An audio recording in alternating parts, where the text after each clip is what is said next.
Hello, I'm Llewellyn King, the host of CFS Alert, broadcasting from the National Press Club in Washington, D.C. I'm joined by Dr. Andreas Kogelnik of Mountain View, California, one of the premier specialists in the treatment of myalgic encephalomyelitis, or if you prefer it, chronic fatigue syndrome. He has his own clinic, and adjacent to it is a foundation that raises money for scientific research. Dr. Kogelnik, what is the real thrust of contemporary research? Is it a chase for viruses? In the community, the virus hunters are the heroes, they're the shock troops, they're the cavalry. Is that reasonable? Well, I think viruses certainly have a role to play in this disease, but the challenge is the chase for those viruses hasn't really yielded a whole lot so far. But that doesn't mean that it should end. Certainly, I think there's a lot of places to look in a disease like ME/CFS, where there's a lot of potential factors that have led to the illness in the patients in the first place. Who would be the correct coordinators of research? Let me, for example, mention we have Dr. John Chia in California, who has done a lot of work on intestinal virus, stomach viruses, and you have Dr. Anthony Karamoff in Harvard, who believes that it may be in the brain.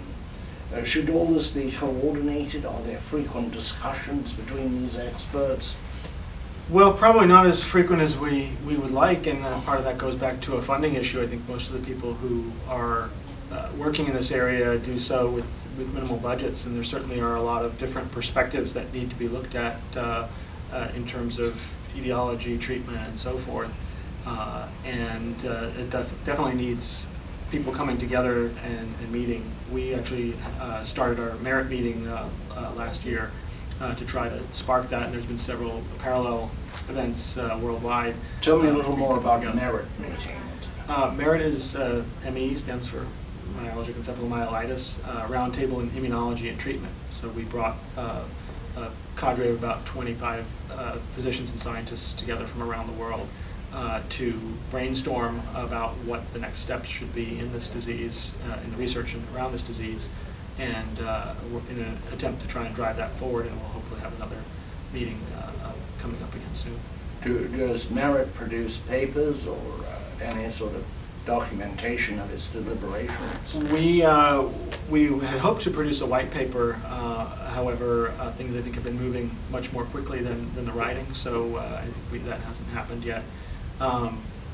But we certainly took excellent minutes that were circulated around the group and have turned that into a strategic plan, which was circulated to the community more broadly about what aspects of the disease we should dive into from a research standpoint.